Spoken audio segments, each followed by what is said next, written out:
The sixth day is ending. Not with ceremony, not with announcement, with the particular quality of light that belongs only to the final hour before something changes a light that does not know yet what it is the last of. On the highland plateau, the stone is still warm from the day's sun, not hot. Warm in the way stone is warm when it has been holding heat quietly for hours and has begun, only now, to release it slowly back into the cooling air. The grass between the rocks is pale and dry at this altitude. The wind moves it without sound, or nearly without sound, a sound so low it registers more as pressure than as noise, a feeling against the skin rather than a thing heard clearly. Below the plateau, the valley holds the last of the light in its lower reaches. The higher ground has already begun its turn toward shadow. But down there in the places where the earth folds inward and collects warmth the way a cupped hand collects water, the light is still amber, still present, still doing the work that light does in its final minutes, which is not illuminating so much as it is remembering. This is the sixth day. Every previous day has ended this way, with the light withdrawing, the air shifting, the temperature beginning its slow drop toward night. 5 times already, the day has given way. 5 times, the darkness has arrived and been followed by morning, and the morning has held whatever was made inside it, and the making has continued. But this evening is different from those 5. Not in the way the light moves, not in the temperature of the stone or the angle of the wind across the plateau. The difference is not visible from outside. The difference is in what has been completed. On this evening, the 6th, something has finished that will not continue tomorrow. The making is done. Stand here for a moment on this high ground and feel what that means. Not as doctrine, not as theology delivered from a distance. As a physical fact about this particular evening, in this particular light, on stone still warm from a sun that is now going down for the last time, over a world that did not exist 6 days ago. Everything that will exist in the material order has now been made. The birds that crossed the sky this afternoon will cross it again tomorrow, but they will not be made again. The grass that bends under the wind was made and is now simply here, bending. The stone underfoot came into being and will now simply remain, cooling slowly, patient in the way only stone is patient. Every living thing that breathes has drawn a breath already. Every body of water lies where it was gathered. Every mountain stands in the position it was placed. The 6th day closes over all of it, and on this plateau high, exposed, caught between the last warmth and the coming cold, the air carries something that is not wind and not sound. A quality of pause, an atmosphere of having arrived somewhere. Not the arrival of exhaustion, not the arrival of something used up and finished. The arrival of completion, which is a different thing entirely. Completion does not feel like the end of effort. It feels like the moment a sentence finds its final word, like the moment a stone fits exactly into the place it was shaped for, like the moment a hand that has been holding something very carefully is finally allowed to open, not to drop what it held, but to show it, to present it, to let what was carried be seen at last in full. That is this evening. That is the 6th day ending on this highland ground. The word that belongs to this moment in the ancient language that preserved it most carefully, in the tongue that refused to let it become merely historical, is Sanbat. Not yet. We will come to it slowly, the way it deserves. But hold the sound of it for a moment, watcher. Sanbat. Something is about to begin that has never begun before. Not on this earth, not in this material order, not in any of the 5 days that preceded this one. Tomorrow will be different from every day that has come before it. Not because something new will be made, because for the first time the 7th day will exist. And the 7th day is not the day after the 6th, the way the 6th was the day after the 5th. It is not simply the next interval. It is not rest as absence. It is not quiet as mere silence. What the seventh day is and why the Ethiopian Bible kept the fullest account of it when other traditions let that account grow thin is what this night is here to show you. But we begin here, on the plateau, in the last light of the sixth day, the stone warm underfoot, the grass barely moving, the valley below still amber, still lit, still holding what the day gave it, and the making finished, complete, presented, waiting now for what only the seventh day can give. Someone copied this text by hand in a room I have tried to imagine for a long time. Not a large room. Rooms built for this kind of work are rarely large. They are built for one person, or two for the specific task of sitting still for many hours with a reed in the hand and a manuscript open on a low wooden surface, and copying what is there without changing it, without improving it, without deciding that a word is unnecessary or that a line can be made smoother. The room I am imagining is stone, Highland stone, the color of pale bone, the kind that holds cold in the morning and warmth in the afternoon, and by evening has found its own temperature, not warm, not cold, simply present, a small lamp. Oil, not wax, a thin flame that does not throw light so much as it defines a circle of visibility inside which the work is possible. Beyond the circle, shadow. Inside it, the page. The scribe sitting in that room did not know I would be here tonight. Did not know that centuries later, someone would be speaking from what they copied to people lying in the dark on the other side of the world. In rooms those scribes could not have imagined, carrying questions those scribes would have recognized completely. What was the seventh day before it was given? What did heaven do on the day the earth first rested? Why did this tradition, this specific highland community, this specific language, this specific manuscript culture keep the fullest account of the first Sabbath when so many others let it thin into doctrine, or compress into ceremony, or disappear entirely into the longer argument about which day now belongs to God? These are not new questions. They are the questions the scribe was already answering by sitting in that room, by choosing not to abbreviate, by copying the full account rather than the summary, by treating the seventh day not as a footnote to the six that preceded it, but as the destination the six were always moving toward. I am the witness. I have carried fragments from rooms like that one for longer than I can account for cleanly, not because I went looking for them in any organized sense, because certain things find you when you have grown quiet enough to be found. A line in a manuscript that refuses to stay in the past. A word in a dead language that turns out to be more alive than most living ones. A theological detail preserved in a tradition most of the world forgot to ask about. And inside that detail, something that changes the shape of a question you thought you already understood. The seventh day is one of those things. Most people who have heard of the Sabbath have heard one version of it. A commandment given at Sinai. A day of rest instituted for human beings who needed to stop working once a week. An observance later debated, later shifted, later reinterpreted by councils and communities until the original weight of it became difficult to locate beneath the layers of what it had been turned into. That version is not wrong, but it is not complete. The complete version, the one the scribe in that highland room was copying carefully by lamplight, in Jayez, says something older than Sinai, something that places the seventh day not in the history of human observance, but in the structure of heaven itself, something that was kept most fully in the manuscripts of the Ethiopian Orthodox Tewahedo tradition, and that has been reaching listeners ever since through exactly the kind of careful, unhurried transmission that began in rooms like the one I am imagining tonight. That is what we are here to witness, not the familiar Sabbath.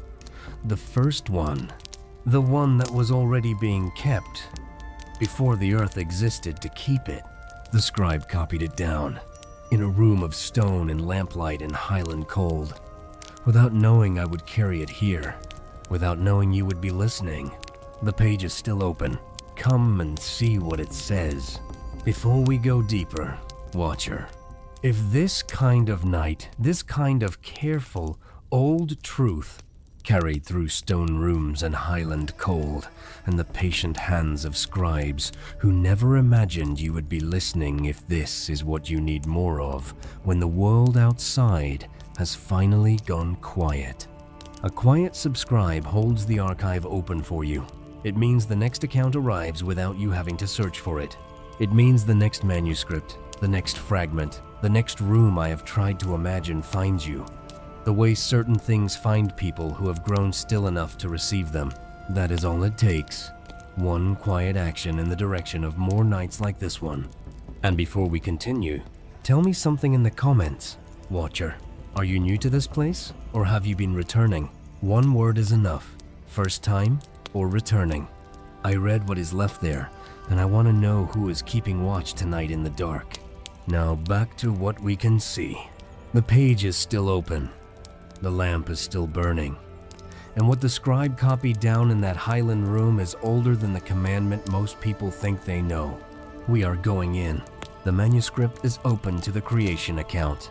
Not Genesis, as most people have received it, though Genesis is here too, running beneath the surface like a current beneath ice. This is the account, as the Ethiopian Orthodox canon preserved it in its fullest form. The account that kept what other traditions quietly set aside. The account that did not compress the seventh day into a single verse of rest and move quickly past it toward the next event. This account slows at the seventh day. This account treats the seventh day as the place the whole sequence was always heading. Let me show you what I mean. When the creation account in this tradition opens, when the first day arrives in the ancient Ge'ez, telling it does not open as most modern readers expect. There is no sense that the first day is a tentative start, a rough draft that will be refined across the following 5. There is no sense that the Maker is working toward an uncertain outcome. The first day arrives with the quality of something that already knows where it is going, already oriented, already moving toward a destination that exists before the journey begins. That destination is the seventh day. This is the first thing the Ethiopian manuscript tradition holds that the abbreviated version does not. The 6 days of making are not a sequence of separate accomplishments stacked one upon another until the world happens to be complete. They are a directed movement, a procession, each day carrying what it made toward the day that would receive all of it, the day that would not add to what existed but would give it the one thing making alone cannot provide: presence. Rest as presence, rest as fullness, rest as the condition under which everything made can finally be what it was made to be. I want to stay with that for a moment before we move to the fragment itself, because this distinction matters more than it might first appear. In most tellings of the creation account that have reached the modern world, the seventh day carries one primary meaning: cessation. God stopped, the work was done, a day was set aside. The human implication follows: you should also stop once a week. Rest, because the Maker rested. Observe, because the Maker observed. That is not wrong, but in the tradition preserved in these Highland manuscripts, in the canon, the Ethiopian Orthodox Tewahedo Church carried through centuries, while other communities narrowed their shelves, the seventh day carries a meaning that precedes the human implication entirely. The seventh day is not primarily an instruction. It is a revelation. It is the moment the structure of creation becomes visible. The moment the sequence declares what it was for. The 6 days made. The seventh day shows why the making mattered. On the plateau outside this room, the stone is cooling now. The last of the 6th day's light has gone from the valley below. The Highland dark has arrived, not sudden, not frightening, simply present in the way darkness is present at altitude, where there is nothing between the eye and the stars to soften the transition. The lamp in this room is the only warm light visible from outside. One window, one flame, one scribe, still working. And on the page before us, the account continues. The word I want to place before you now is Sanbat. In Ge'ez, the classical sacred language of the Ethiopian Orthodox tradition, the language in which these manuscripts were copied and preserved across centuries, Sanbat is the word for Sabbath, for the seventh day, for the day of rest that the creation account moves toward and arrives at, and does not leave quickly. The word itself is ancient. Its root reaches back through Semitic language history related to the Hebrew Shabbat, yes, but carrying in its Ge'ez form a particular weight that belongs to the tradition that used it. Because in the Ethiopian Orthodox context, Sanbat is not only a day on the calendar, it is a theological category, a statement about the nature of time itself, a claim about what kind of day the seventh day always was, not what it became through human institution, but what it already was before any human being existed to observe it. That claim is what this manuscript preserves, and it is what most other traditions lost, or softened, or buried beneath later arguments about which day belongs to God and which belongs to ordinary time. The textual context matters here, and I want to give it to you carefully.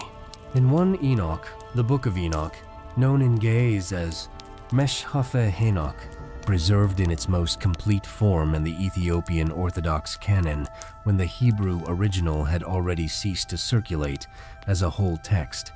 In most of the ancient world, the creation account is framed with a specific orientation that the canonical Genesis text does not make explicit.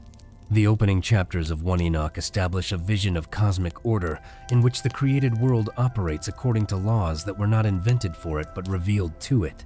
The sun, the moon, the stars, the seasons, these do not function according to rules that were made up as creation proceeded. They follow a pattern that existed before they did. The seventh day belongs to that same order.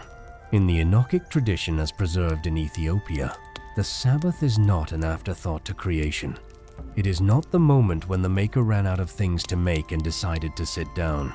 It is the moment the inner structure of creation, the structure that was always there, the structure toward which the 6 days were always oriented, becomes manifest, becomes visible, becomes part of the experienced world rather than the hidden order behind it. The seventh day is when the pattern shows its face. What stays with me about this, and I have read this account many times in the years since I first encountered it, is the specific way the Ge'ez text handles the transition from the 6th day to the 7th. There is a change in register. The 6 days are described with a particular kind of language: active, directional, accumulative. Each day builds on what came before. Each day adds. Each day moves. The verbs are verbs of making, placing, separating, gathering, filling, and then the 7th day arrives, and the language changes. The verbs of making stop, not because the account has lost interest, not because the tradition ran out of things to say, because the 7th day requires different verbs, the verbs of presence, the verbs of completion recognized, rather than completion achieved. The verbs of a day that does not add to what exists, but declares what existence is for. In the scribe's hand in the reed pressed against the page in that stone room at altitude, this shift is visible even without knowing Ge'ez. The sentences shorten, the rhythm slows. The account does not hurry past the 7th day toward the human story that follows. It stays, it holds. It allows the 7th day to be what it is before it becomes what it requires. That is the Sanbat, as this tradition received it, not a rule. A revelation, not a cessation. A completion, not the day after the 6th, the day the 6 were always for. The witnessed significance of this, what it changes about the scene we are standing in tonight, is this. If the 7th day is a revelation rather than a rule, then the question of why the Ethiopian Bible kept the fullest account of it becomes much more than a question about canon history. It becomes a question about what was at stake in keeping it, what was lost when other traditions let it thin. What the scribe in this room understood, pressing the reed harder at the seventh day, copying the full account rather than the summary, that the councils and committees who narrowed their shelves did not understand or understood and decided to set aside. The witness detail I want to leave you with here is this. In the oldest gaze manuscripts of the creation account that have survived, not all of them, but several, the scribal hand, changes slightly at the seventh day. Not dramatically, not in a way that announces itself, but in the way a hand changes when the person holding the pen has arrived somewhere that matters to them personally. The letters become marginally more careful. The spacing between words opens slightly, as though the scribe wanted the eye to slow down at this point in the account, the way the account itself slows down, as though the person copying it understood that this was not the place to rush, that this specific transition from the sixth day to the seventh, from the language of making to the language of presence, deserved to be copied with the full attention the text was demanding. I have looked at that scribal shift many times. Each time the silence after it is longer than before, because what it tells us is not only that the text was preserved, it tells us that the people preserving it knew what they were preserving. That Sanbat, the word, the day, the theological category, was not maintained in the Ethiopian canon by accident or by institutional inertia. It was maintained by people who had read it, who had felt the register change at the seventh day, who had understood, in the specific way that only a careful reader can understand, that this account was saying something about the nature of time and rest and completion that could not be recovered once it was lost. And so they kept it. Read, pressed a page. Lamp burning in stone room. Highland cold outside the window. The seventh day, copied with the care it asked for. Now the account continues. Because what the scribe preserved about the seventh day goes deeper than its earthly observance. It goes back further than Sinai. It goes back to a place where human beings had not yet been given the commandment because the commandment had not yet been needed. Because in heaven, the seventh day was already being kept. And that is where the next fragment takes us. The manuscript does not stop at the sixth day. It continues into the seventh. And what it says about the seventh, what it preserves about the nature of that day in its fullest form, is the fragment most traditions compressed into a single sentence and moved past quickly, as though it were a detail rather than a foundation. It is not a detail. It is the ground everything else stands on. Let me show you where we are in the text. We are in Jubilees 2, known in Ge'ez as the second chapter of Ethiopian Kufale, the Book of Divisions, the Book of Portions, the ancient text that structured sacred history into measured weeks and jubilees and appointed sequences that refused to let the earliest events of human time dissolve into vague memory, that insisted on order, not because order was comforting, but because order was true. The text that was preserved most completely in the Ethiopian Orthodox canon, while its Hebrew original ceased to circulate as a whole book, surviving elsewhere, only in fragments. Fragments later recovered among the Dead Sea Scrolls at Qumran, where the desert preserved in dryness what the highland preserved in devotion. In Jubilees 2, the account of creation is given with a specificity that the canonical Genesis account does not supply. Not a contradicting specificity, a supplementing one, a filling in of what Genesis left implicit, what the tradition surrounding Genesis understood but did not always write plainly into the main text. And the most important thing it fills in is this. On the seventh day, on the first Sabbath, the one that preceded every human Sabbath by the entire span of human history, the angels kept it, not metaphorically, not as a later projection backward from human practice, as a specific claim about what was already happening in heaven at the moment the seventh day first existed, before Adam drew breath. Before any human being stood on the plateau, we began tonight. Before the stone cooled and the grass bent in the highland wind, and a scribe sat down in a small room to copy what the tradition had kept. The angels kept the seventh day. And the text in Jubilees 2 is specific about which angels. The word I want to place before you now is melekt. In Gaze melekt, the word for angel, for messenger, for the beings the Ethiopian Orthodox tradition has always understood as the oldest inhabitants of the created order, the ones present at the making before humanity arrived to witness it. The word carries in its Gaze form both the sense of messenger and the sense of watcher, a being whose existence is oriented towards something beyond itself, whose purpose is not self-contained but directed, a being that serves and observes and carries what it is given. In Jubilees 2, two specific orders of melekt are named in connection with the First Sabbath: the Angels of the Presence and the Angels of Sanctification. These are not decorative categories. In the theological architecture of Jubilees and in the Ethiopian Orthodox tradition that preserved and inhabited this theology across centuries, these two orders occupy the highest positions in the angelic hierarchy. They are the ones closest to the divine presence, the ones who stand in the innermost circles, the ones whose observance of any practice carries the greatest possible weight because they are the ones most immediately within the order they serve. And Jubilees 2 says plainly, without apology, without softening the claim that these angels had been keeping the Sabbath from the very first week of creation.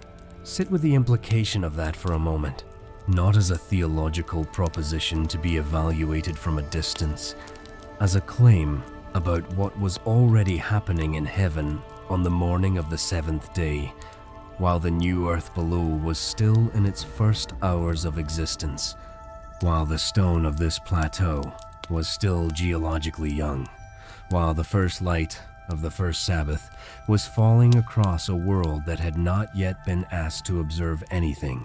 In heaven, the seventh day was already being kept. The angels of the presence had already stood in its stillness, had already let the making stop, had already entered the specific quality of the seventh day, not rest as absence of activity, but rest as fullness of presence, as completion recognized and inhabited before any human being existed to receive the commandment to do the same. This is what the Ethiopian canon preserved. This is what Ethiopian Kufale said plainly, that other traditions left implicit or compressed or eventually allowed to fade into the background of the larger argument about which day belongs to God. The seventh day was not given to humanity first. It was given to heaven first, and humanity was later invited into a practice that heaven had already been keeping since the moment the seventh day existed. The textual context here deserves careful attention, because the specific way Jubilees 2 makes this claim is not incidental. The passage does not simply mention the angelic Sabbath in passing, it structures the entire creation account around it. The 6 days of making are narrated with the angels of the presence, observing each one watching, witnessing, present at the making in the way witnesses are present at events that matter. And then, at the seventh day, something changes in the text's treatment of these angels. They are no longer only observers, they become participants. The seventh day is the day they enter rather than watch, the day they inhabit rather than record. That shift in the text's treatment of the angels at the seventh day mirrors exactly what the witness noted in the scribal hand in the manuscripts we looked at in the last section. The register changes, the verbs change. The posture of everyone in the account angel and scribe alike changes at the seventh day in the same direction, toward stillness, toward presence, toward the specific quality of inhabited rest that is the seventh day's deepest nature. Outside this room now, outside the lamp circle, beyond the stone walls, above the highland plateau, the night sky at this altitude is extraordinary. This is one of the specific sensory realities of the places where these manuscripts were kept and copied. The monasteries of the Ethiopian Highlands the island communities of Lake Tana, the scribal centers of the Aksumite tradition, all of them exist at elevations where the atmosphere is thin enough that the stars are not points of light so much as they are presences. Dense, close. The sky at altitude does not look empty between the stars. It looks full. It looks as though the darkness itself is inhabited.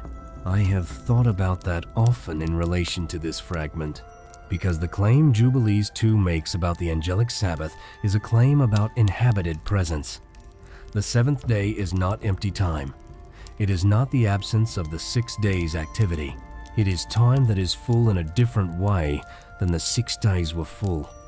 Full not with making, but with being.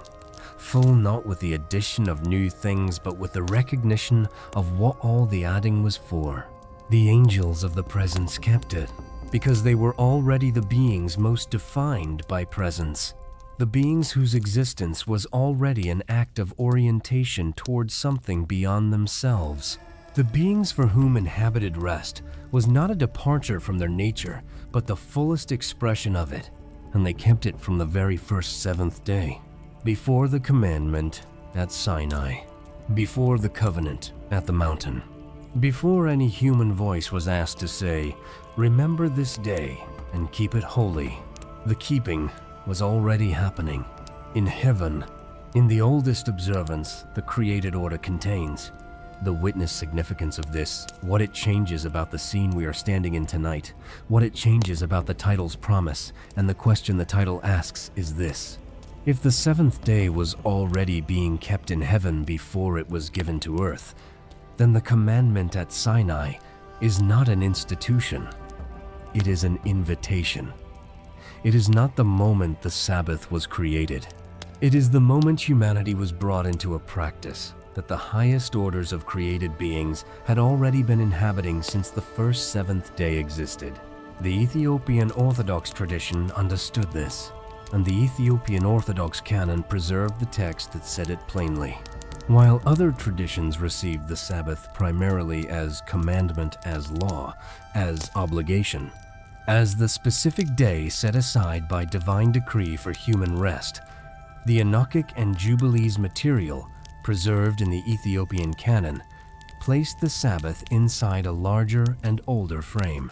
A frame in which the seventh day is not primarily a human institution at all, in which the rest of the seventh day is not primarily a human rest, in which the keeping of the Sabbath is the human participation in something that was already the structure of heaven before humanity arrived to participate in it. That is a different Sabbath than most people have encountered. Not a different day, a different understanding of what the day always was. And here is the witness detail I want to leave in this section before we move forward. In the Ge'ez manuscripts that preserve Jubilees 2, several of which survive in the monastic collections of the Ethiopian Highlands, some of them centuries old, some of them copied from originals, older still, the passage about the angels of the presence and the angels of sanctification keeping the first Sabbath is not treated as a marginal or secondary point. It is not tucked into a footnote. It is not given less space than the 6 days of making. In several of the oldest surviving manuscripts, this passage is given more space. The scribal hand that copied it, and I have been able to examine descriptions of these manuscripts from scholars who have worked with them, directly moved through the angelic Sabbath passage with a particular deliberateness, not slowly in the sense of hesitation, slowly in the sense of a person who understood that what they were copying was load-bearing, that this was not decoration around the main structure, this was the main structure. This was the theological claim on which the entire understanding of the seventh day in this tradition rested. The angels kept it first.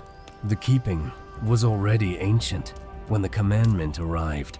The seventh day already had a history in heaven before it had a history on earth.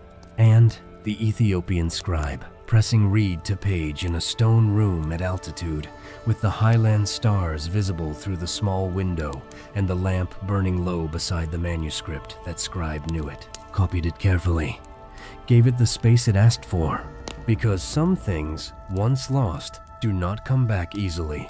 And the fullest account of the first Sabbath, the one that placed it in heaven before it placed it on earth, was worth every careful stroke of the reed. Now the question opens further. If the seventh day was already being kept in heaven, if the angels of the presence were already inhabiting the Sabbath rest before humanity existed, then what happened when the commandment came down? What did it mean for human beings to be invited into a practice already ancient in heaven? What was being offered at Sinai that was not an invention but a sharing? And why did the Ethiopian Bible keep the fullest account of that sharing, when the councils that shaped the wider Christian canon had already begun to move the weight of sacred time from the seventh day to the first? That is where the next fragment takes us, into the specific moment when the heavenly Sabbath met the human one, and into the specific decision made in a council room far from this highland plateau, far from this manuscript, far from the stone walls and the lamp and the reed pressed carefully against the page that tried to change which day carried the oldest weight. The scene is still here. The manuscript is still open, and the seventh day has not finished showing us what it is. There is a room I want to take you into now. Not the scribal room, a different room, a council room. The year is 363 AD. The location is Laodicea, a city in what is now Western Turkey, a city that by the 4th century has become one of the administrative and ecclesiastical centers of a Christianity that is rapidly acquiring the shape of an institution. The councils are meeting, the canons are being written, the decisions are being made that will determine, for a very long time, what the wider Christian world considers normative practice and what it considers deviation. The room is not Highland stone. It is the kind of room that belongs to administrative power, larger, more formal, built for deliberation rather than for quiet copying. The kind of room where the weight of what is decided is felt not in the individual hand pressing a reed to page, but in the collective voice agreeing on language that will travel outward and arrive in communities that were not present to speak. Canon 29 of the Council of Laodicea says this: in essence, Christians must not Judaize by resting on the Sabbath, meaning the seventh day, Saturday, but must work on that day. And if they can, they should rest on the Lord's day, meaning Sunday, the first day of the week, the day of resurrection. And if they are found to be Judaizers, they shall be anathema from Christ. I do not quote that to argue about it. I quote it because it is the specific moment in the institutional history of Christianity when the weight of sacred time was formally shifted not by theological consensus, arrived at slowly through careful reading of the oldest texts, but by canon, by decree, by a council room's collective voice, deciding what the wider community would observe. And because that canon, and the logic behind it, which had been building for decades before Laodicea made it formal, is the specific decision that the Ethiopian Orthodox Tewahedo tradition did not follow. The word I want to place before you now is tesema, in Ge'ez tesema, to hear, to obey, to receive what has been transmitted. The word carries both senses simultaneously in the Ethiopic tradition. To hear is already to be placed under obligation. To receive a transmission is already to become responsible for it. There is no passive hearing in this word, no neutral reception. To hear, in the Ge'ez theological sense, is to be changed by what arrives. The Ethiopian Orthodox Tewahedo Church heard the Sabbath theology of Jubilees 2 and 1 Enoch. It heard the claim that the seventh day was the oldest observance in the created order. It heard the passage about the angels of the presence keeping the first Sabbath before humanity existed to keep anything. And it did not set that hearing aside when the councils of the wider Christian world began moving the weight of sacred time toward Sunday. It kept what it had heard, not out of stubbornness, not out of isolation, not out of ignorance of what the councils were deciding, out of tesema, out of the specific understanding that to have received this tradition was already to be responsible for it, that the hearing was not separable from the keeping, that the seventh day Sanbat was not a position to be revised by institutional consensus, but a revelation to be transmitted by faithful hands. The textual context here requires some care, because the Ethiopian Orthodox relationship with the Sabbath is more layered than a simple contrast with Western Christianity can fully capture. The Ethiopian Orthodox Tewahedo tradition observes both Saturday and Sunday as sacred days. Not one or the other. Both. The Saturday Sabbath Sanbat retains its theological weight as the seventh day, the day the creation account moves toward, the day the angels of the presence have always kept, and Sunday Ehud, the first day, the day of resurrection, is honored as the Lord's Day, the day the new creation began. Neither replaces the other.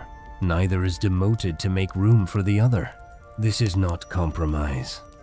It is a different theological architecture entirely. It is an architecture that was possible because the Ethiopian Orthodox tradition had access to and continued to take seriously the older texts that placed the Sabbath in a frame larger than any single council's. Jurisdiction. The frame of heaven's oldest observance. The frame of the angelic Sabbath that preceded Sinai. The frame that said, this day was not given because humanity needed a rule. This day was revealed because heaven already had a practice, and humanity was being invited into it.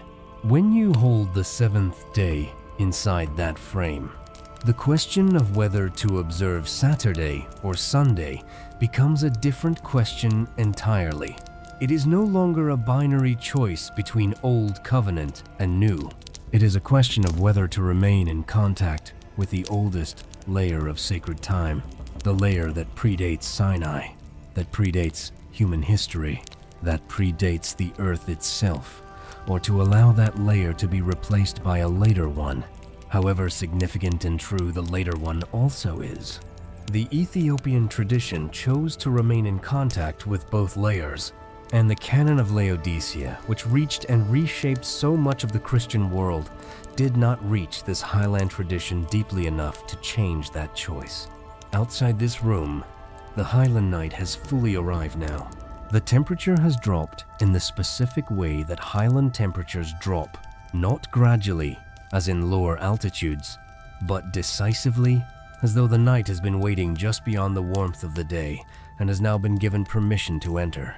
The stone walls hold some residual warmth from the day's sun, but it is diminishing.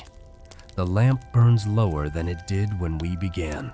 The circle of visibility around the manuscript has contracted slightly, the shadows pressing closer at the edges. The scribe does not stop. Because what is being copied tonight is not casual content. It is not the kind of work that can be deferred until a warmer evening or a brighter lamp.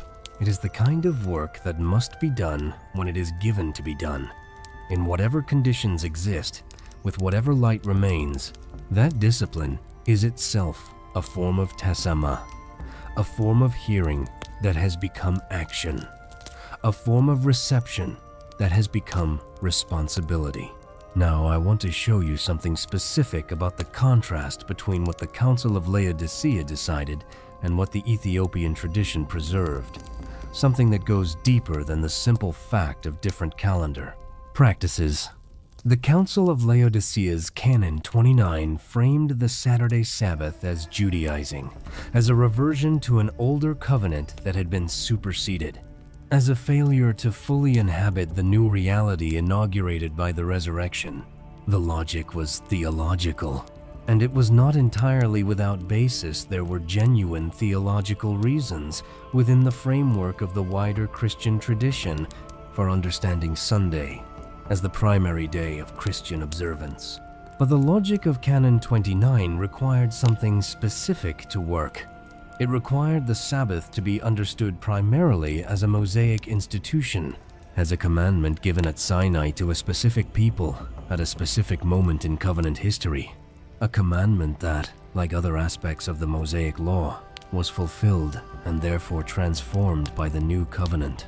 If the Sabbath is primarily Mosaic, if it begins at Sinai, then the supersessionist logic of Canon 29 has a foundation to stand on. But if the Sabbath is primarily cosmic, if it begins at creation, if it was already being kept in heaven before Sinai, if it belongs to the structure of the seventh day rather than to the Mosaic covenant specifically, then Canon 29's logic does not reach it. Cannot reach it. Because you cannot supersede something that predates the covenant you are superseding it with. This is the precise theological point the Ethiopian canon preserves by keeping Jubilees 2 and the Enochic tradition in its full form. The Saturday Sabbath in the Ethiopian Orthodox tradition is not primarily a Mosaic observance that survived the Council's decree through institutional conservatism. It is the seventh day of creation, the day toward which the 6 days of making always moved, the day already kept by the angels of the presence before the first human being drew breath. It is Sanbat, the gaze word, that carries the weight of that older frame, not merely Shabbat in the sense of a Mosaic commandment. And you cannot decree that frame away with a canon. The witness detail I want to place here is this. In the Ethiopian Orthodox liturgical tradition, the living practice that grew from the manuscript culture we have been standing inside tonight, the Saturday Sabbath is not observed as an archaism, not as a remnant of old covenant practice maintained through inertia. It is observed as a participation in the oldest layer of sacred time. The liturgy for Sanbat in the Ethiopian Orthodox Tewahedo Church draws explicitly on the creation theology of Jubilees and the Enochic tradition. The theological claim that the seventh day was always the destination of creation, always the day heaven had already consecrated, always the invitation for created beings to enter into the rest that is not cessation but fullness. In several of the highland monasteries where the manuscript tradition was kept most carefully in the communities around Lake Tana, in the ancient monastic centers of the Simeon Highlands, in the scribal traditions connected to the Aksumite Church, the observation of Sanbat was tied explicitly to the reading of the texts that explained why it mattered. The liturgical practice and the manuscript tradition were not separate. The observance and the theology behind it were transmitted together, hand in hand, generation after generation, in exactly the kind of faithful transmission chain we have been tracing throughout this account. The monk who copied Jubilees 2 inches his stone room at altitude was not copying an academic document. He was copying the theological foundation of his community's Saturday morning. He was copying the reason the seventh day still carried weight in his tradition when the wider Christian world had formally decided 12 centuries before his birth that it should carry less. That connection between the manuscript and the practice, between the text and the lived observance, is what makes the Ethiopian preservation of these texts more than a historical curiosity. It is what makes it a form of tasamma, extended across centuries, a hearing that kept hearing, a receiving that kept receiving, a faithful transmission that did not stop when the councils moved in a different direction, but continued quietly in stone rooms at altitude, by lamplight, with reed pressed carefully to page. And there is one more layer here that I want to give you before this section closes. The giving at Sinai, the commandment in Exodus 20, the fourth commandment, remember the Sabbath day to keep it holy, is not negated by the Ethiopian theology we have been tracing. It is not set aside or superseded or treated as less than what it is. It is placed inside a larger frame. The commandment at Sinai is real. It is binding. It is specific. It names the seventh day and asks human beings to remember it and keep it. But in the Ethiopian reading, the reading that emerges from taking Jubilees 2 and the Enochic tradition seriously, the commandment at Sinai is a repetition, not a diminishment, a repetition, a re-giving of something that was already given at creation, a re-invitation into a practice that humanity had apparently forgotten or abandoned, or never fully inhabited in the intervening millennia between the first seventh day and the morning of the commandment at the mountain. God did not invent the Sabbath at Sinai. God remembered it aloud. God said to a people standing at the foot of a mountain, "This is the day that was always the seventh day. This is the day heaven has always kept. This is the day creation was always moving toward. You have lost contact with it. I am giving it to you again." That re-giving is real. It matters. It carries its own weight. But it is a repetition of something older than the mountain. And the Ethiopian Bible, through Jubilees, through 1 Enoch, through the specific preservation of the creation theology that placed the seventh day in heaven before it placed it on earth, kept that older thing visible, kept it readable, kept it available to anyone willing to sit in a stone room at altitude and let the lamp burn low enough to read by. The scribe is still here beside us. The manuscript is still open. The lamp has burned lower still, but it has not gone out. And there is one more location this account needs to take us to before the silence break arrives and before the night begins its slow descent. A place on water.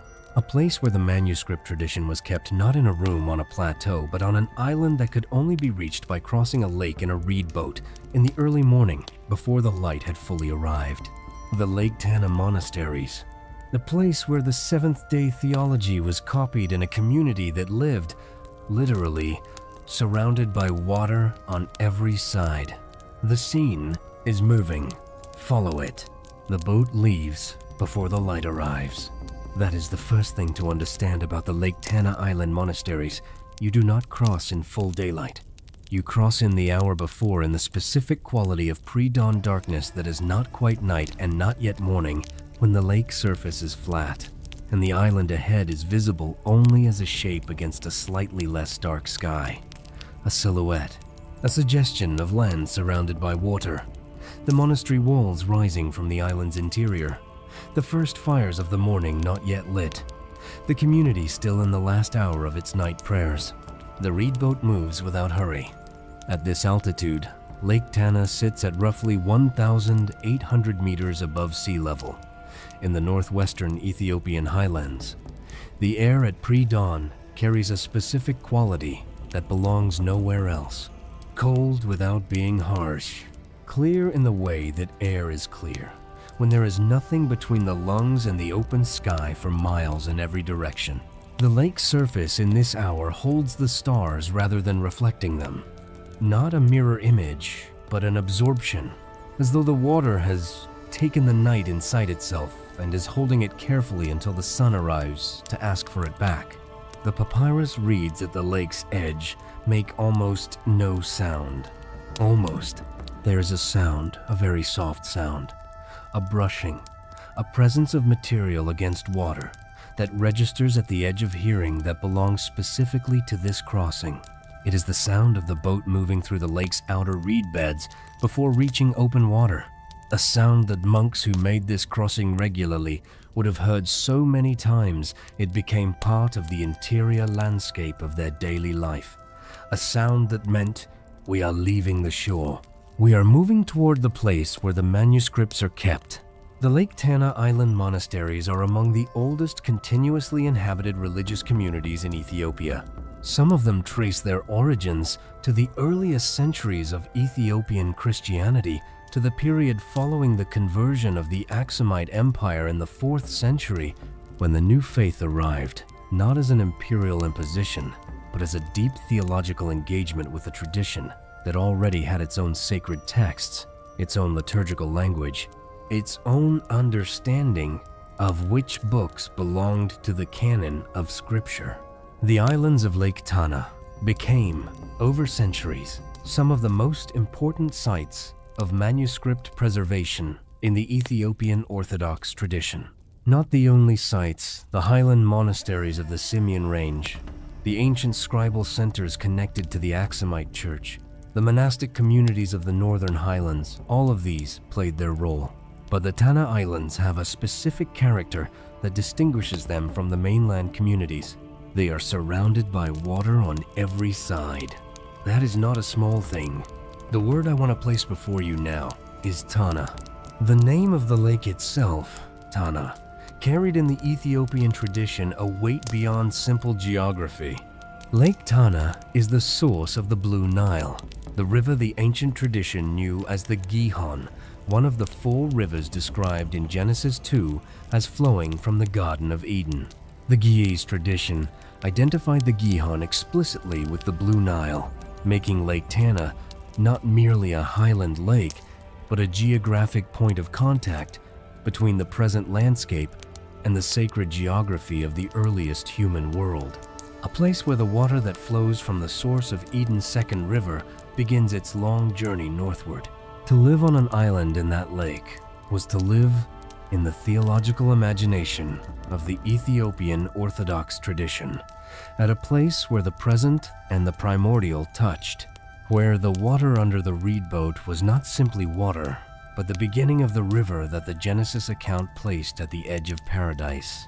That is the atmosphere in which the Lake Tana manuscripts were copied and kept, not in a neutral archive, not in a secular library, in a community that understood itself to be inhabiting a landscape still carrying the memory of the first world. A landscape where the water itself was part of the theological argument for taking the oldest texts seriously. The manuscripts kept on the Tana Islands included copies of the full Ethiopian Orthodox canon, the broader canon that retained 1 Enoch and Jubilees, alongside the texts the wider Christian world had accepted. The scribal communities on these islands copied, read, and transmitted these texts within a liturgical context that gave them their full weight. The reading of Jubilees 2 inches a Lake Tana monastery was not an academic exercise. It was part of the same liturgical life that observed Sanbat every 7th day, that sang the creation theology in the specific Ge'ez liturgical forms that had been developed to carry it, that treated the manuscript and the practice as inseparable aspects of the same inheritance, and the physical isolation of the islands enforced a particular relationship with that inheritance. When you are surrounded by water, you cannot easily leave, cannot easily be interrupted by the noise of the wider world, cannot easily be pulled away from the slow work of copying and reading and transmitting by the demands of markets and roads and administrative centers. The water creates a boundary. The boundary creates a stillness. The stillness creates the conditions in which careful work is possible, the kind of careful work that manuscript transmission requires, the kind of careful work that the seventh-day theology was asking for, the kind of careful work that the scribes at Qumran had practiced in their own way, in the desert caves above the Dead Sea. Different water, different landscape, same posture. Receive, preserve, transmit. The specific detail I want to give you about the Tana Island manuscript tradition concerns the way the Sabbath liturgy was structured in these communities. In the Ethiopian Orthodox Tewahedo tradition, the Saturday Sabbath Sanbat is observed with a specific liturgical sequence that draws on the creation theology we have been tracing throughout this account. The night office that precedes the Sabbath morning begins in darkness and moves toward light, a liturgical enactment of the creation sequence, the movement from formlessness toward form, from darkness toward the first day's light, from the not yet toward the made. And the liturgy does not stop at the 6th day. It moves, deliberately, toward the 7th, toward Sanbat, toward the moment in the liturgical sequence where the making stops and the presence begins, where the active verbs of creation give way to the inhabited stillness of the day that was always the destination. In the Tana Island communities, this liturgical sequence was performed in churches built on islands in a lake at the source of Eden's river, in a language Ge'ez that had been the vessel of this theology for over 15 centuries, by monks who had crossed dark water before dawn, to arrive at a place surrounded by the Gihon's headwaters. The liturgy and the landscape and the manuscript tradition were not 3 separate things. They were one thing, A single act of tesema, of faithful hearing extended across time, performed in a place where the water under the boat and the stars above the crossing and the words on the page and the seventh day being honored at dawn were all part of the same continuous transmission. Now, I want to give you the specific fragment that this location holds, the one that the Tanna Island scribal tradition preserved with particular care, the one that connects the physical reality of this landscape to the theological claim at the heart of tonight's account. In the gaze liturgical texts associated with the Ethiopian Orthodox Sabbath observance texts that developed over centuries in monastic communities, including those of the Tanna Islands, there is a specific passage that describes the seventh day in terms drawn directly from the Jubilees too. Tradition we explored in the last section. The passage speaks of the Sabbath as the day on which heaven and earth are aligned, not merged, not confused, but aligned. The day on which the practice of the angels of the presence and the practice of the human community point in the same direction. The day on which the oldest observance in the created order and the newest participant in that observance, humanity find themselves keeping the same day for the same reason. That alignment is what Sanbat means in its fullest liturgical sense in this tradition. Not simply rest, not simply cessation, alignment with the oldest layer of sacred time, participation in what heaven has always done, entry into the day that creation was always moving toward. The witness detail I want to place here is specific, and it concerns the physical manuscripts themselves. Several of the Tanna Island manuscripts that have been studied by scholars working in the Ethiopian Orthodox manuscript tradition show evidence of a particular scribal practice at the passages dealing with the Sabbath and the creation. Account. The margins of these manuscripts, the spaces around the main text, the borders of the page carry annotations that are not present in mainland copies of the same texts. Small notations, brief phrases, sometimes a single word. Sometimes, what appears to be a liturgical cue, a marking that indicates this passage is to be read aloud at a specific point in the Sabbath service, or that it is to be read in a particular tone, or that it connects to a specific part of the liturgical sequence. These marginal notations are not decorative. They are the scribal community's way of keeping the manuscript and the liturgy in contact with each other, of ensuring that the theological claim on the page was never separated from the lived practice it was meant to sustain, of refusing to let the text become merely academic, a document preserved for historical interest, rather than a living transmission kept for communal use. In the Tanna Island manuscripts, the seventh-day passages carry more of these notations than almost any other section of the creation account. More notations at the transition from the sixth day to the seventh. More liturgical cues at the passage about the angels of the presence keeping the first Sabbath. More marginal markings at the specific lines in Jubilees 2 that describe the seventh day as the destination of creation rather than its aftermath. As though the scribes who copied these manuscripts in their island community, surrounded by the Gihon's headwaters, in the pre-dawn hours before the Sabbath liturgy began, understood exactly which lines carried the most weight, exactly which passages needed to remain connected to the living practice, exactly which fragments, once separated from their liturgical context, would lose the full force of what they were saying. They marked what mattered, with reed and ink, in the margins of pages copied by lamplight on islands in a highland lake, in a language spoken by fewer people every century, but preserved with greater care, precisely because those who spoke it understood what it was carrying. The boat that brought us here is still pulled up on the island shore. The crossing is behind us now. The dark water, the papyrus reeds, the absorption of starlight into the lake's surface, the silhouette of the monastery ahead that slowly became walls, then windows, then the specific smell of stone and old incense and highland cold that belongs to communities that have been praying in the same place for a very long time. We are here now, on the island, with the manuscripts open around us, and the liturgical notations visible in the margins, and the seventh day approaching in the pre-dawn dark outside the window. And in just a moment, the account is going to pause. Not because it has run out of things to say, because there is a place in this manuscript where the text does something unexpected, where the record stops, where a word appears that has been preserved across centuries without the commentary that should have accompanied it, without the explanation that the scribes who first copied it clearly intended to provide, without the full weight of meaning the notation in the margin suggests it was supposed to carry.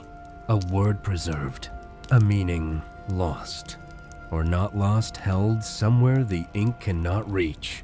The silence break is coming, and what arrives in that silence is not emptiness. It is the specific weight of something kept without being fully understood. Stay with it. In the margin of one of the oldest surviving gaze manuscripts of the creation account, a manuscript whose precise origin the tradition has not fully settled, whose scribal hand has been dated by those who have examined it to somewhere in the range of the 12th or 13th century, though the text it copies is far older, there is a word, written 3 times, in the margin beside the passage that describes the transition from the 6th day to the 7th. Not in the body of the text, in the margin, as though the scribe who placed it there intended it as a notation for something, a liturgical cue, a cross-reference, a reminder of a commentary that was meant to follow, but the something never arrived. The commentary was not added. The cross-reference was not completed. The cue, if that is what it was, points toward a service or a reading or a theological expansion that no surviving manuscript has preserved. The word itself is gaze. It has been transliterated by the scholars who have noted it. Its letters are clear. The hand that wrote it was deliberate, not hasty, not marginal in the casual sense, but placed with the specific intentionality of someone who understood that what they were marking mattered. Written once, then written again directly beneath the first instance, then written a 3rd time, slightly larger than the first 2, as though the scribe wanted to be certain it would not be overlooked. 3 times. No gloss, no explanation, no surviving record of what it meant to the hand that wrote it, or to the community that read it, or to the tradition that copied this manuscript from an earlier one, in which the same word may already have appeared the same way 3 times, unexplained, at the same transition point in the same passage. I am not going to pretend I understand it. I have sat with it. I have looked at what the scholars who encountered it made of it, and they were careful people who did not reach for dramatic interpretations when plain ones were available, and even they left it in the category of unresolved, a notation preserved, a meaning inaccessible, a scribal intention that did not survive the distance between the hand that wrote it and the eyes now reading it. That absence has weight. Some things are kept without being explained. Some fragments survive the centuries with their outer form intact and their inner meaning held somewhere the ink cannot follow. The word is there, 3 times, at the exact transition between the 6th day and the 7th.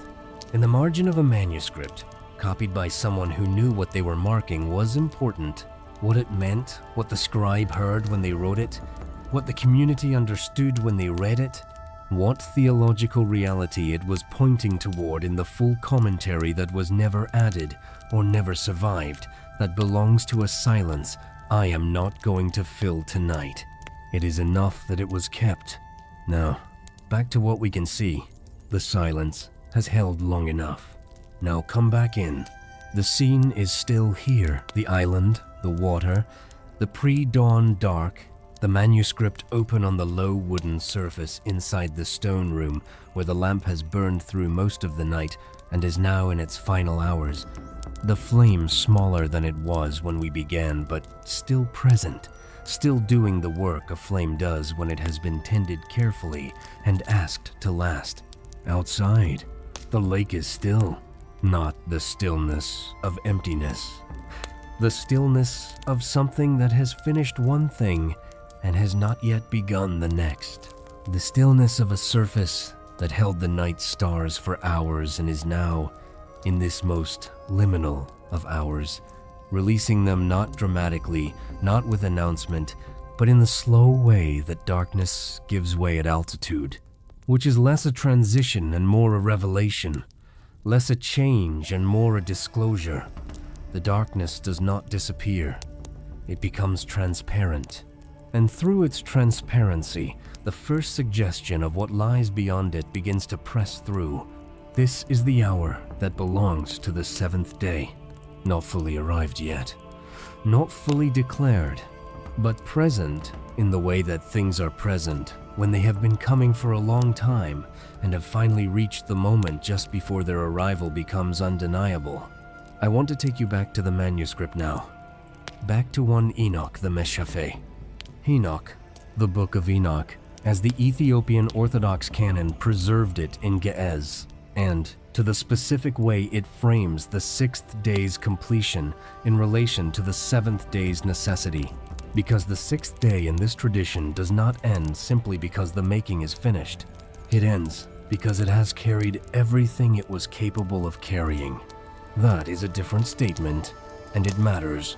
In the Enochic tradition as preserved in the Ethiopian canon, the creation account is structured around the concept of capacity. Each day carries what it was made to carry, no more, no less. The first day carries the separation of light from darkness, the establishment of the basic distinction that makes all other distinctions possible. The second day carries the separation of what is above from what is below, the vertical structuring of the created order. The third day carries the emergence of dry land and the first appearance of vegetation, the earth producing from itself for the first time, the ground doing what ground was made to do, and so on through the fourth day, the fifth, the sixth, each day full, each day complete within its own capacity, each day carrying exactly what it was given to carry and releasing it into the sequence, into the accumulation, into the building towards something that no single day could hold alone. The sixth day carries the most. The word I want to place before you now is tinsei. In gaze tinsei, the word carries the meaning of completion, of fullness achieved, of a thing brought to its full expression. The word appears in several Ge'ez theological contexts with the specific sense of something that has been fully realized, not merely finished in the sense of stopped, but finished in the sense of having become entirely what it was meant to become. The difference between a sentence that ends because the speaker ran out of breath and a sentence that ends because it has said exactly what it came to say, in exactly the words it needed, and requires nothing further. Tinsa. Completion as fullness, ending as arrival. The sixth day carries Tinsae in the Enochic framing. Not because the sixth day is the most important day, the seventh day carries that distinction in this tradition, but because the sixth day is the day that brings the material creation to its fullest possible expression. The day that completes the made world. The day that exhausts, in the most precise sense, the capacity of the making.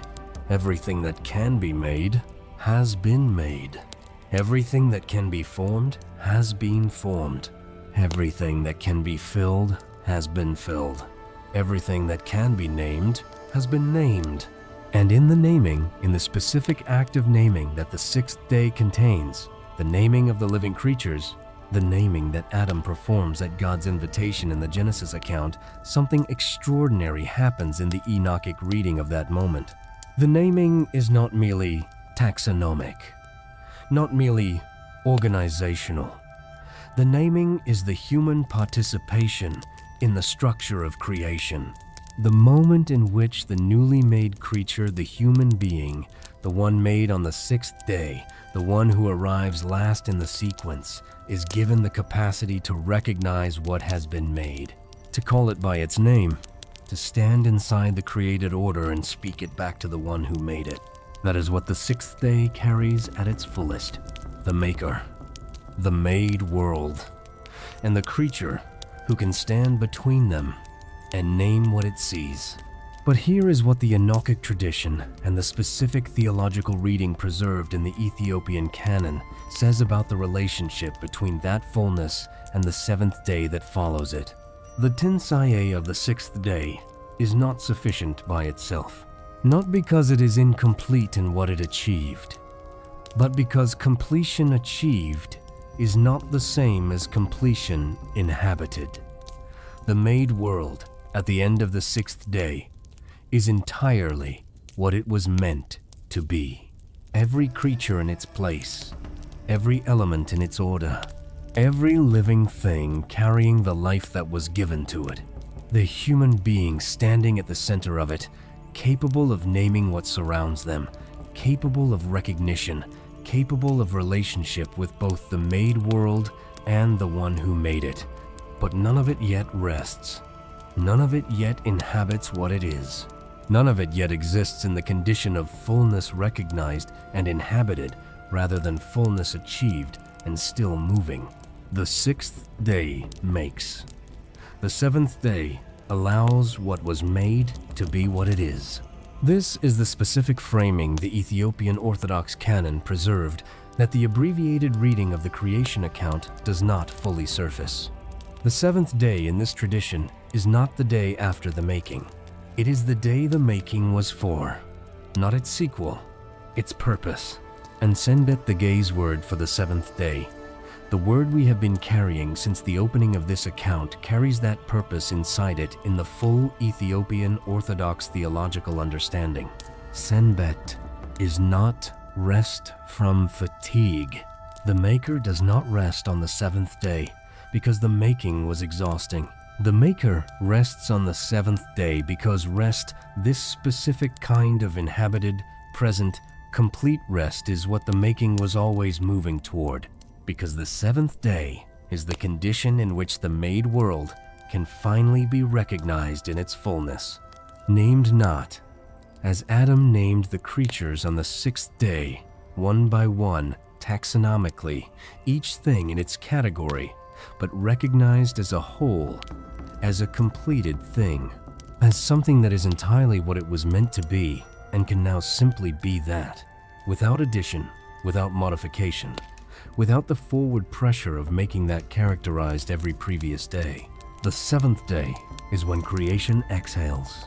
Outside the monastery window, the lake surface is doing something now that it did not do an hour ago. It is beginning to hold light. Not the reflected light of full dawn that is still some time away, but the first, almost imperceptible suggestion of the light that is coming.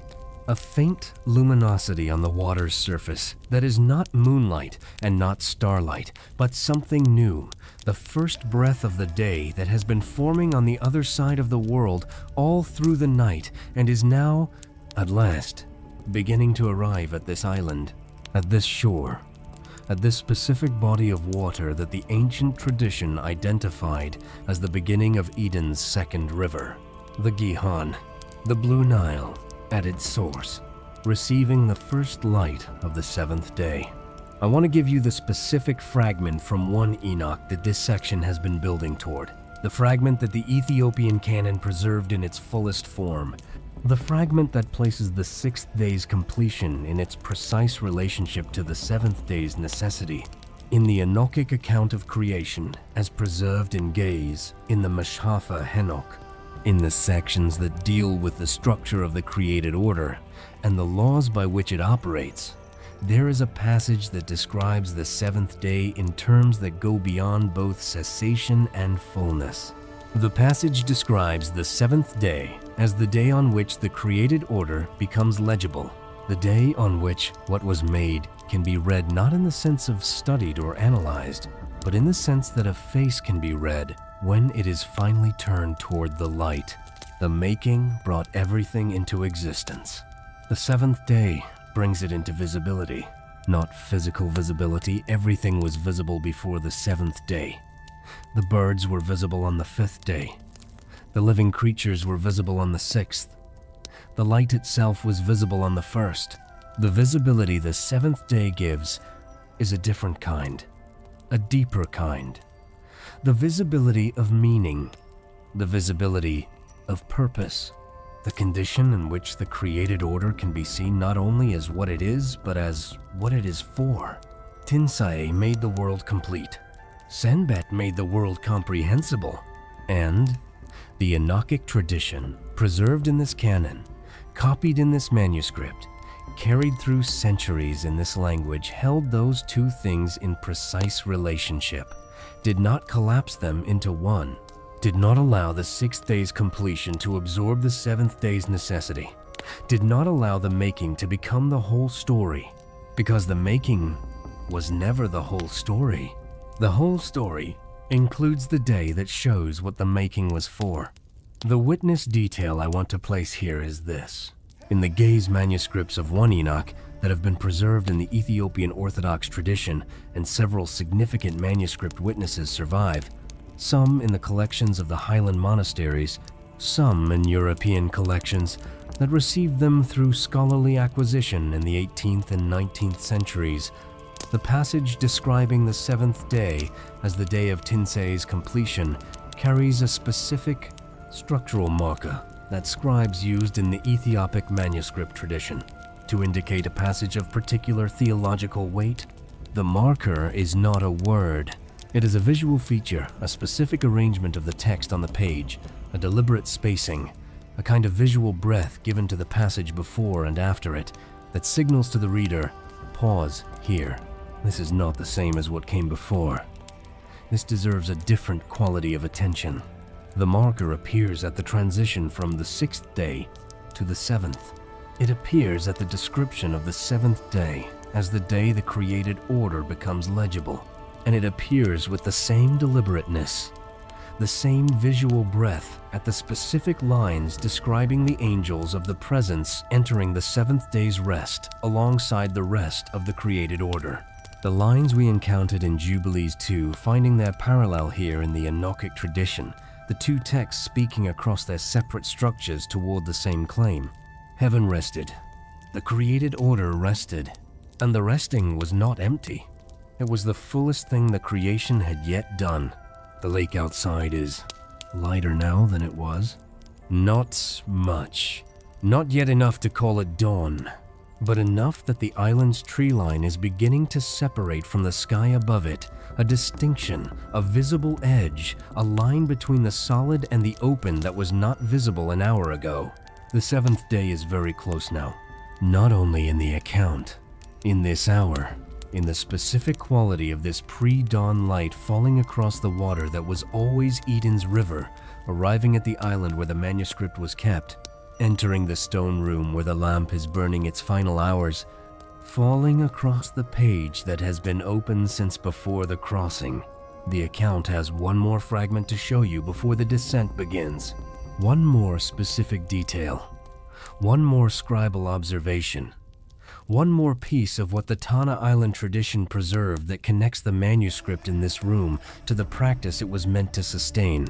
And after that, the night begins its final movement. The making will stop. The seventh day will arrive, and the account will give itself to the stillness it has been moving towards since the first sentence. Stay with it. The fragment is almost here. The lamp has almost finished its work. Not gone yet, not guttered, but in its final hour, the specific quality of a flame that has been burning a long time and has consumed most of what sustained it and is now giving the last of what it has with the same steadiness it gave the first.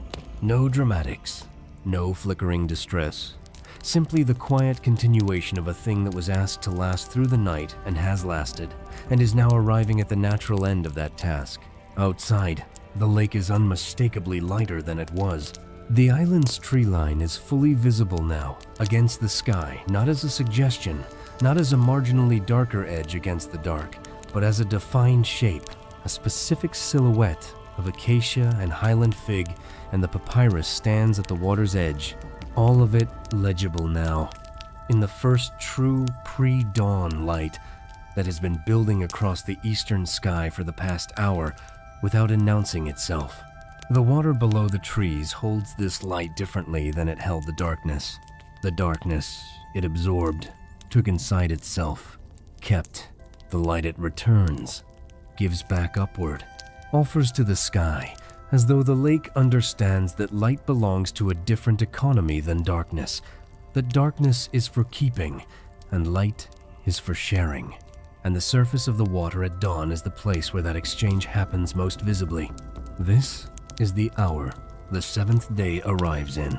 We have been moving toward this hour since the opening of this account, since the plateau at the end of the sixth day, since the scribal room and the lamp and the manuscript open on the low wooden surface, since the reed boat crossing and the island shore and the marginal notations and the untranslated word written 3 times in a margin that no surviving commentary has explained.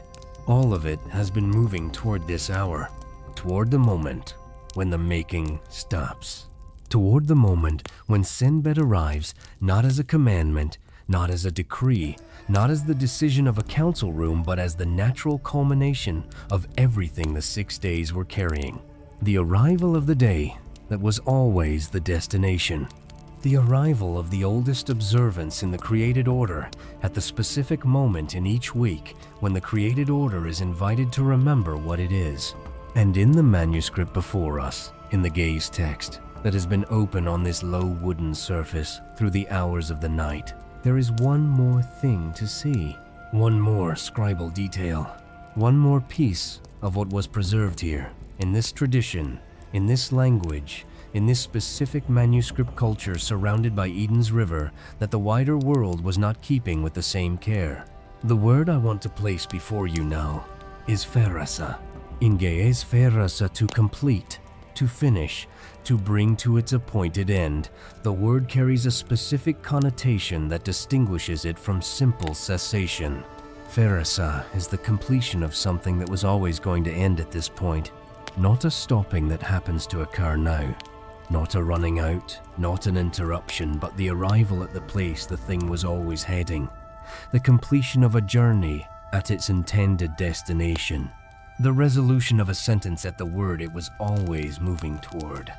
Ferasa is what the 6th day did, not merely stopped, arrived. The word appears in the Ge'ez creation account at the specific moment of transition between the 6th day and the 7th, the moment we have been standing at since the opening of this account, the moment whose quality of light and stone and wind we have been feeling since before the narrator arrived to name it. And in the manuscript tradition of the Ethiopian Orthodox canon, Ferasa, at that transition point, carries the full weight of what the 6 days were doing in relation to the 7th. The 6 days did not simply precede the 7th. They completed themselves toward it. Ferasa arrived at their appointed end so that Sanbat could begin. Now I want to give you the specific scribal detail this section has been carrying. In one of the Tana Island manuscripts, a manuscript that has been examined by scholars working with the Ethiopian Orthodox manuscript collections, a manuscript whose precise monastic origin within the Tana Island community has been a matter of careful scholarly attention. The scribe who copied the creation account made a decision at the 7th day that was not in the base text they were working from. They added a notation, not in the margin this time. Not the unexplained word written 3 times that we encountered in the silence break. This notation is different. This one is in the body of the text itself, placed between the final sentence of the 6th day's account and the first sentence of the 7th day's account. In the space between those 2 movements, in the breath between Ferasa and Sanbat. The notation is brief. 3 words in gaze. A phrase. The scholars who have examined this manuscript translate the phrase carefully, with the appropriate acknowledgement that translation across this distance is never simple as something close to, and heaven was already there. And heaven was already there. The scribe placed that phrase in the body of the text, between the 6th day's completion and the 7th day's beginning, as though they could not allow the transition to happen without naming what it meant.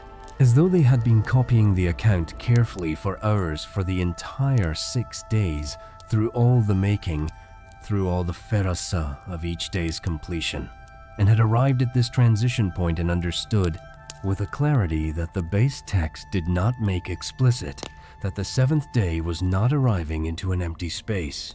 It was arriving into a space heaven had already prepared, already occupied, already kept by the angels of the presence, by the oldest observance in the created order, by the practice that had been happening in the innermost circles of the created hierarchy since the first 7th day existed.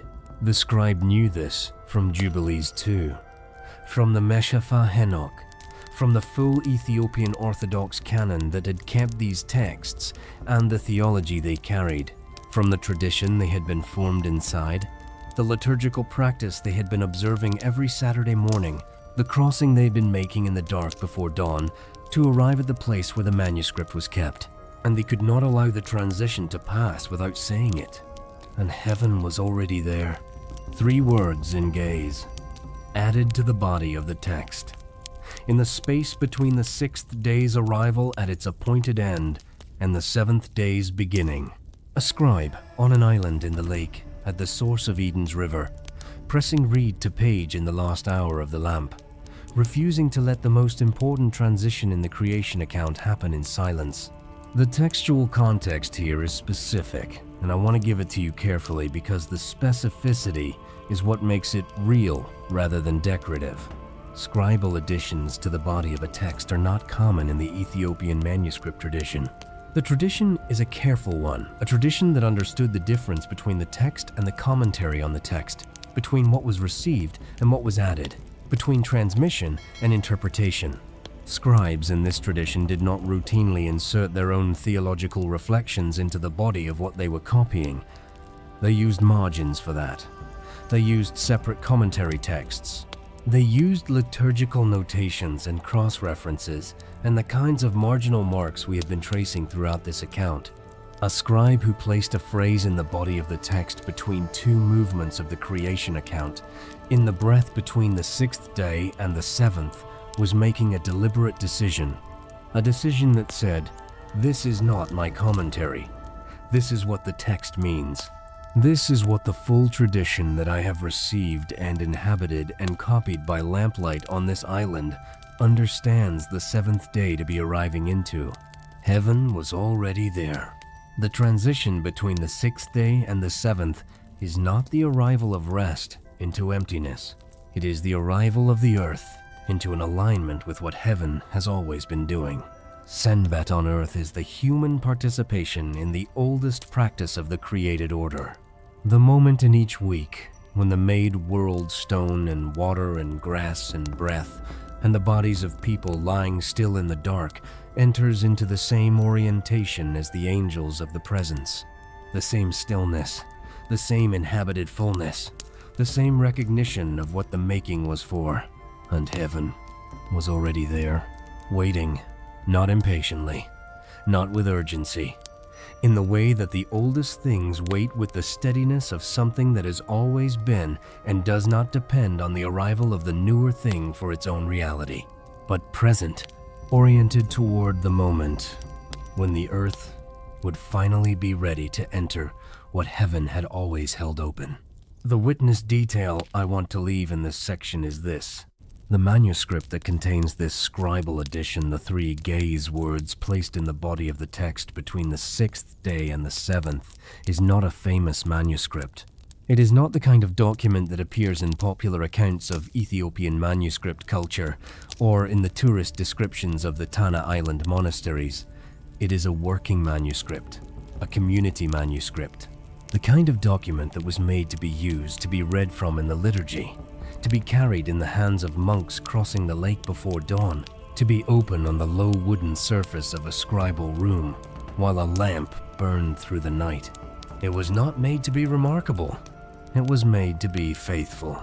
And the scribe who added those 3 words, "and heaven was already there," was not trying to be remarkable either, was not inserting a theological innovation, was not departing from the tradition they had received, was, in the most precise sense, doing exactly what the tradition asked of every scribe who sat in a stone room at altitude, with a reed in their hand and a manuscript open before them, transmitting what they had heard, saying, in the body of the text, what the full tradition they had received and inhabited and prayed inside every Saturday morning had always understood the seventh day to mean, and heaven was already there.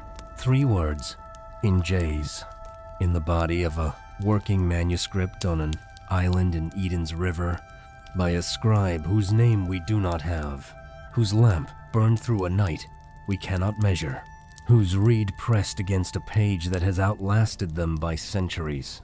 Those who stayed until this moment, tell me in the comments, how long have you been in this kind of search? Weeks? Months? Years? Or did it begin tonight? I want to know where you are in this. Whether these manuscripts found you recently, or whether you have been carrying this tradition for a long time already. Whether you arrived here through the Ethiopian Orthodox canon specifically, or through the Book of Enoch, or through Jubilees, or through something else entirely that led you eventually to this island, this lamp, this account, write it below. I read what is left there. And for those who are just beginning, the Ethiopian Orthodox Bible is the place to start. The complete canon, unabbreviated, the full tradition that kept 1 Enoch, kept Jubilees, kept the Sabbath theology that placed the 7th day in heaven before it placed it on earth. The canon that a scribe on a Tanna island was copying when they added 3 words to the body of the text because they could not allow the transition from the 6th day to the 7th to pass without naming what it meant. It is linked in the description below. Everything we have witnessed tonight lives inside it. The fragment is waiting. Let us continue. The lamp is in its final minutes now. The lake outside is light enough that the reed boat at the shore is visible without effort pulled up on the island's edge, still wet from the crossing, its papyrus hull darker at the waterline where the lake left its mark. The 7th day is here, not approaching, here, in this light, in this stillness, in this specific quality of pre-dawn arrival that belongs to no other hour and no other day. The account has one more movement, not a fragment, not a reveal, not another manuscript detail or scribal hand or marginal notation, only the stillness itself. Only the 7th day, finally arrived, finally inhabited, finally given the space it was always asking for. Come into it slowly. The making is done. Ferasa, heaven is already here. And the last reed is about to be set down. The last reed has been set down for the night. Not dropped. Not abandoned. Set down with the specific deliberateness of a hand that has been holding something carefully for a long time and has now been given permission to open. The reed rests on the low wooden surface beside the manuscript, beside the lamp that has burned to its final inch of oil, beside the page that carries, in its body, between the 6th day and the 7th, 3 words added by a hand we will never be able to name. And heaven was already there. The words are there. They will remain there after the lamp goes out. They will remain there after the hand that wrote them has long since stilled. They will remain there in the morning when the first light of the 7th day comes through the stone window and falls across the page and illuminates, briefly, the space between the 6th day's completion and the 7th day's beginning, the space where the scribe placed what the tradition had always understood, in the language the tradition had always carried, in the manuscript the tradition had always kept. The reed is down. The work is finished. Ferasa. Outside, the lake has completed its transition. The darkness that held the stars through the long hours of the night has given everything back now. Every point of light returned to the sky. Every reflection released from the water's surface. Every absorption reversed in the slow economy of a dawn that does not hurry and does not announce itself but simply arrives, as the seventh day arrives, as completion arrives, as the thing that was always coming finally comes into the space that was always prepared for it. The water is the color of pale pewter now, not gray in the sense of overcast or cold or withheld. Gray in the sense of a color that is waiting, a color that knows it is about to become something else, something warmer, something that will carry the first gold of actual sunrise in another hour. But that is not yet that, and does not pretend to be. The pewter surface holds the pre-dawn light with a kind of patience that belongs only to large bodies of still water at altitude, the patience of something that has held darkness all night without being consumed by it, and is now holding the approach of light with the same equanimity. The reed boat at the shore is still, its papyrus hull dark at the waterline where the lake left its mark on the crossing. Its interior dry. Now, the night air at this altitude dries things quickly, takes the moisture that the lake gave back into itself, leaving only the faint mineral smell of highland water on the hull's outer surface. A smell that belongs to this specific lake, this specific crossing, this specific island that the tradition placed at the source of Eden's river. The monastery behind us has begun to wake. Not loudly, not with the noise of a place that is hurrying toward the day, with the specific sounds of a community that has been observing the same morning rhythms for so many generations that the rhythms themselves have become part of the silence rather than interruptions of it. A door, footsteps on stone, the specific sound of bare feet on the cold stone floors of a Highland monastery in the first minutes of the day, a breath. A low voice somewhere in the interior, not speaking words yet, only the sound of a human presence becoming conscious, becoming present to the day that has arrived. The seventh day, Sanbat. The lamp inside the stone room has gone out. Not dramatically, the flame simply reached the end of what sustained it and became, without ceremony, a thin curl of smoke rising from a blackened wick, a smoke that smells of oil and warmth, and the specific mineral quality of a flame that has burned through the night in a stone room at altitude. A smell that is somehow both the end of one thing and the beginning of another. The way all genuine completions carry both qualities simultaneously. The manuscript is still open on the low wooden surface. The page is still there. The three words are still there, and heaven was already there in the body of the text, in the space between the sixth day and the seventh, in the breath the scribe placed between Pharisah and Sanbat, because they could not allow that transition to happen without naming what it meant. The lamp is out, the reed is down, the page is open, and the seventh day has arrived. Not arrived the way events arrive suddenly, with announcement, with the rupture of what came before. Arrived the way the seventh day always arrives, the way it arrived the first time. When the 6 days of making reached their appointed completion, and the made world entered, for the first time, the condition of inhabited fullness that the making had always been moving toward, quietly, completely, without addition, without the forward pressure of making, only presence, only the recognition spreading slowly across the water, across the island, across the stone walls of the monastery, and the low wooden surface of the scribal room, and the manuscript still open on it, that the thing the 6 days were for has arrived. The seventh day, heaven's oldest observance. The day already kept before the earth existed to keep it. The day the angels of the presence entered before the first human being drew breath. The day that Sanbat names in the language that kept it most fully. The day the Ethiopian Bible never stopped recording. It is here now. In this light, in this stillness, in the pewter water, and the monastery waking, and the reed boat at the shore, and the open page, and the extinguished lamp, and the thin curl of smoke still rising from the wick in the cold air of the stone room. The seventh day is not approaching anymore. You are inside it. Let the account begin to loosen its hold now. Not release entirely, not yet. But loosen. The way a hand loosens around something it has been carrying for a long time when it finally arrives at the place the carrying was for. Not dropping, not abandoning. Simply allowing the grip to soften. Allowing what was held tightly to be held gently.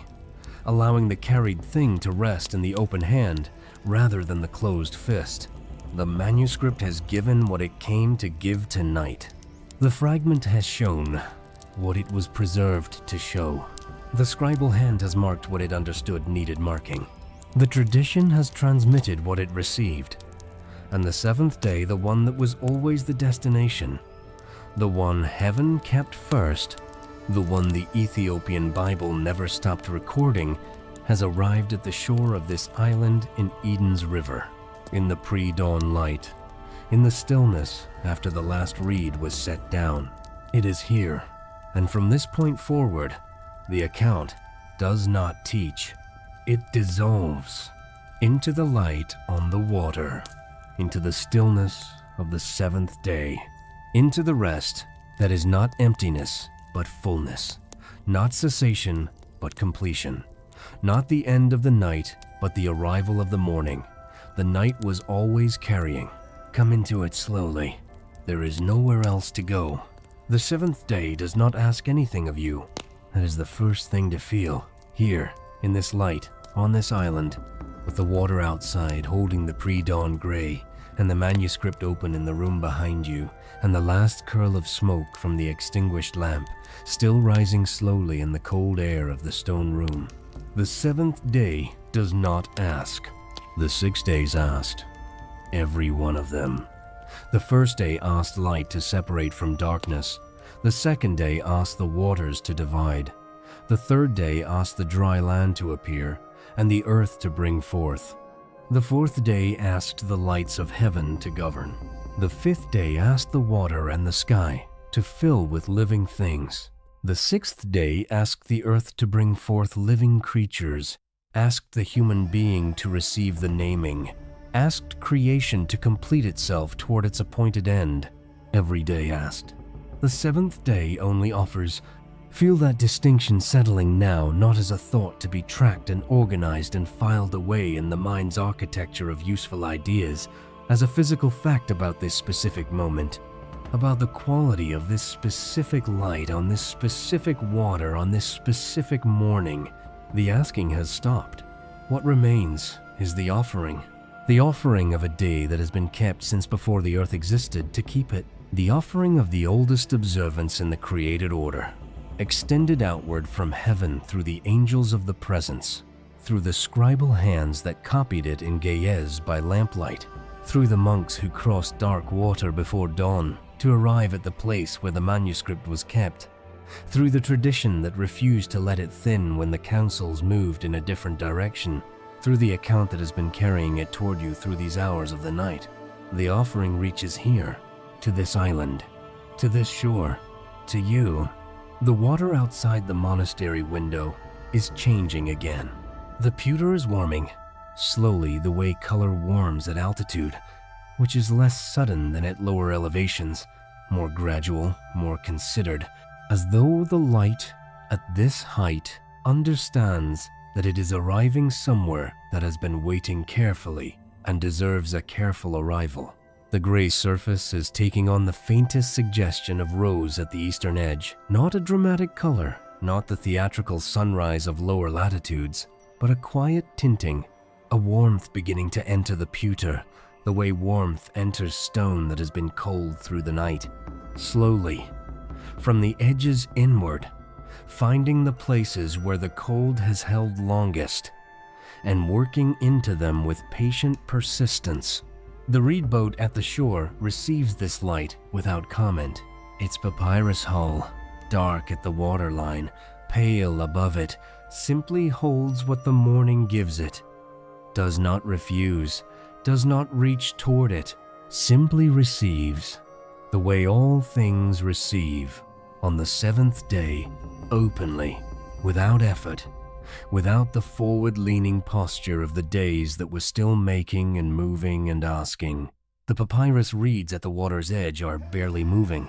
The wind that crossed the highland plateau last night, that bent the pale dry grass and moved across the cooling stone with almost no sound, has stilled in this pre-dawn hour. The air is cold and perfectly still. The kind of stillness that belongs to the hour just before sunrise at altitude, a stillness so complete that the sound of the monastery's morning prayers, beginning now somewhere in the interior, carries across the island's entire width without diminishing. The voices are low. Not whispering. The Ethiopian Orthodox liturgical voice is not a whisper, but low in the specific way of voices that understand they are not performing for an audience, but participating in something that does not depend on volume to be real. The voices carry the seventh day's name, Sanbat. Let the sound of it move through you without asking you to do anything with it. Not a lesson now, not a fragment to be examined, not a theological claim to be evaluated and placed in relation to other claims. Only the sound of a word that has been spoken in this tradition every seventh day for 15 centuries. In this language, in communities like this one, on islands like this one, by voices like these voices that received what they were given and gave it back as prayer. Sanbat, the seventh day, heaven's oldest observance. The day the making was always for. The manuscript in the stone room is still open. You do not need to go back to it. You do not need to read it again, or track what it said, or hold the fragments in order in the mind. The manuscript has given what it carried. The scribal hand has marked what it understood.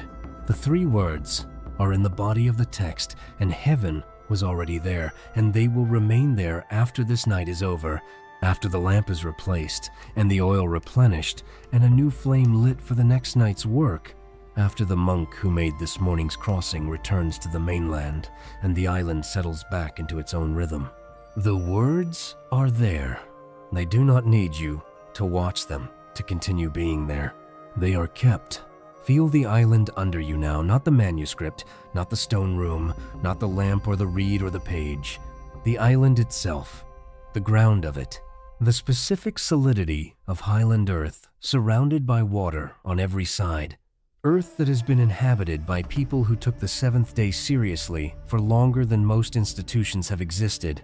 Earth that carries in its soil the accumulated Sabbaths of 15 centuries of morning crossings and opened manuscripts and extinguished lamps and voices, speaking Sanbat into the cold air of the Ethiopian highlands. That ground is solid. It does not shift. It does not require anything from you to remain what it is. You are standing on it, or you are floating above it the way consciousness floats in this hour between the account that carried you here and the sleep that is beginning to receive you. Not quite on the ground, not quite above it. In that specific middle altitude where the body has begun to release its grip on wakefulness without fully surrendering it yet. The altitude of almost asleep, almost dissolved. Almost entirely inside the seventh day's stillness, rather than observing it from outside. The monastery's morning prayer continues somewhere behind the stone walls. You do not need to understand the words. The gaze, liturgical voice carries what it carries, whether or not the listener can parse its meaning. It has been carrying it for centuries, in exactly this way, not translating itself for unfamiliar ears, not simplifying itself for easier access, not becoming something other than what it is in order to reach people who did not grow up inside it. It is what it is. It sounds the way it sounds. And what it sounds like, here, on this island, in this pre-dawn light, on this seventh morning, is the oldest observance in the created order, being practiced by a community that never stopped practicing it. That is enough. More than enough. Let the sound of it accompany you. Now, the way the almost no sound of the papyrus reeds accompanied the crossing. Not a sound you need to interpret. Not a sound that asks anything of you. Only a sound that is present in the same way the water was present, and the darkness was present, and the first light is present now. Simply there, simply accompanying, simply part of the atmosphere of a morning that has been arriving for 6 days and has finally come. The water below the island's edge is fully rose now at the eastern rim.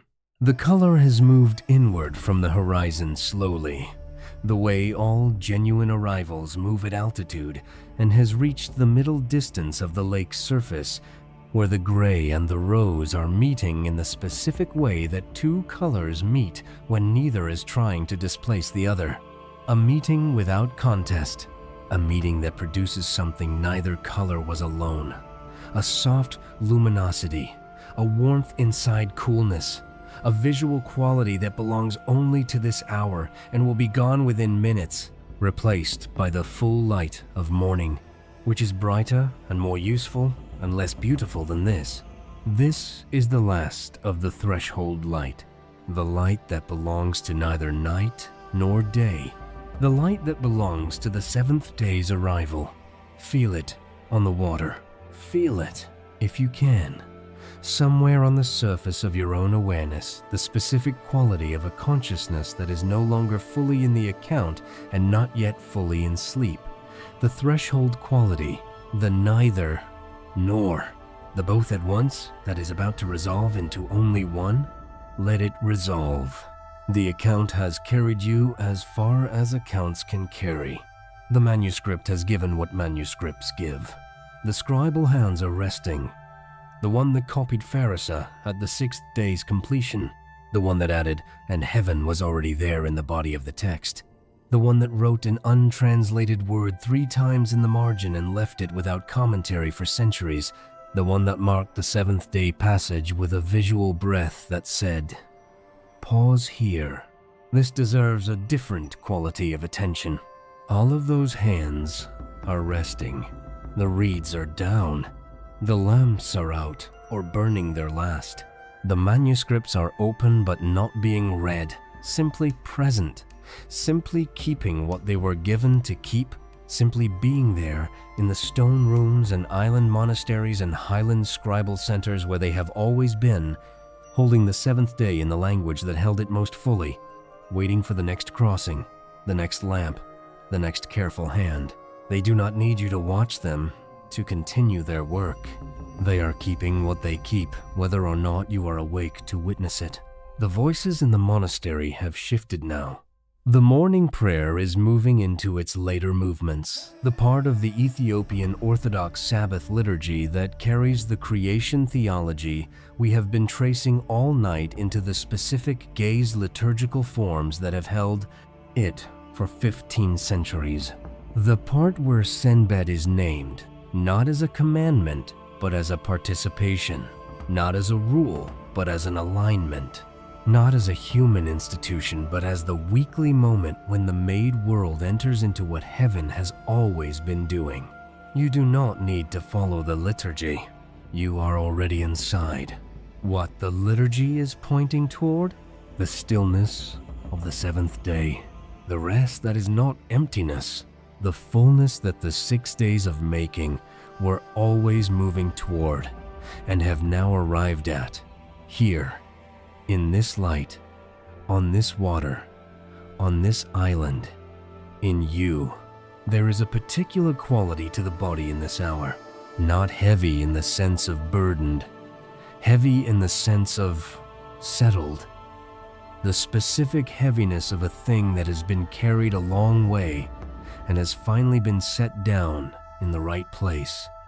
The heaviness of arrival. The heaviness of Pharisah, of having reached the appointed end, of having completed the movement that the whole night was making, of having arrived at the shore the crossing was always heading toward. Your hands are that kind of heavy now. Your shoulders are that kind of heavy. The muscles that have been holding the waking body upright through the hours of this account are releasing their work, not all at once, not in a rush, but in the slow, successive way that things release when they have finally received permission, one layer at a time, one held tension at a time, one small grip loosening after another, each one allowing the next to loosen, the whole structure of maintained wakefulness beginning its long, gentle collapse into the rest that has been waiting for it. The seventh day receives all of it, without comment, without condition.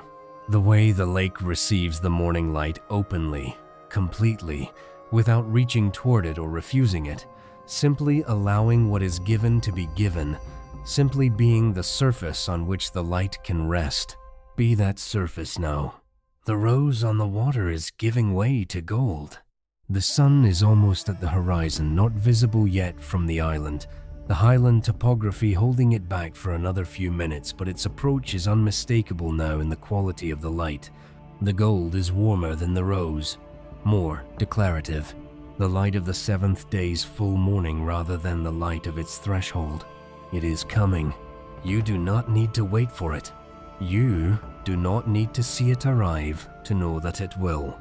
The seventh day is already here, has been here since the moment the last reed was set down, has been here since the lamp went out and the smoke rose from the wick and the manuscript rested open on the low wooden surface with its 3 added words still in the body of the text.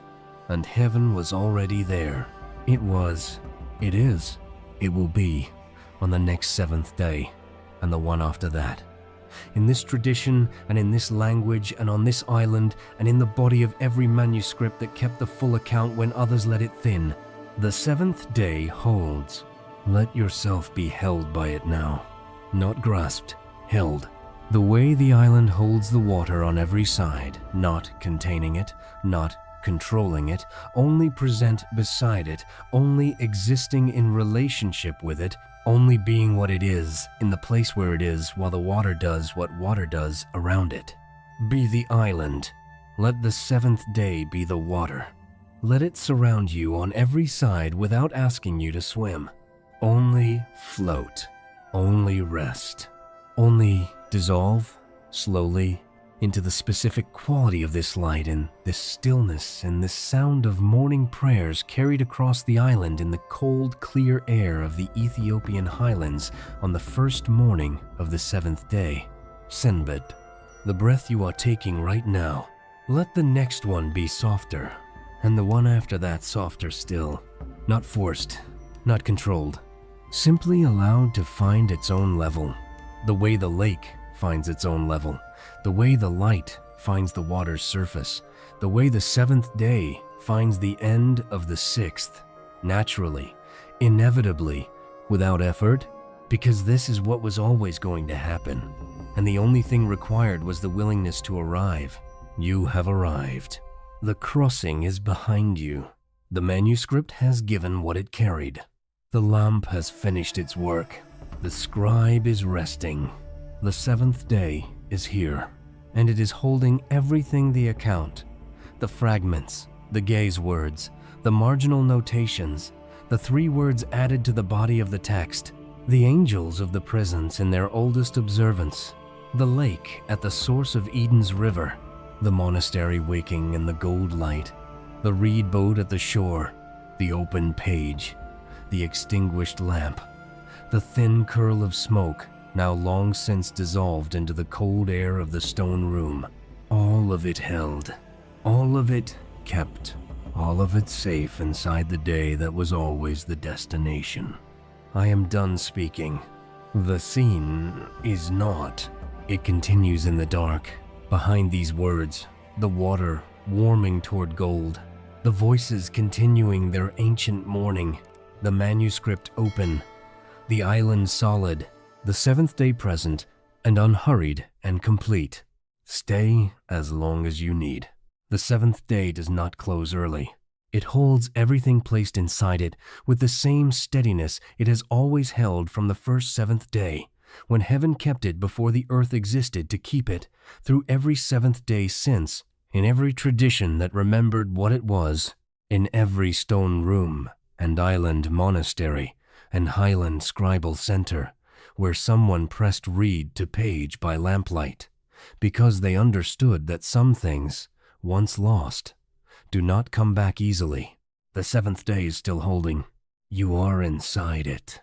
Rest now. The old ground will hold.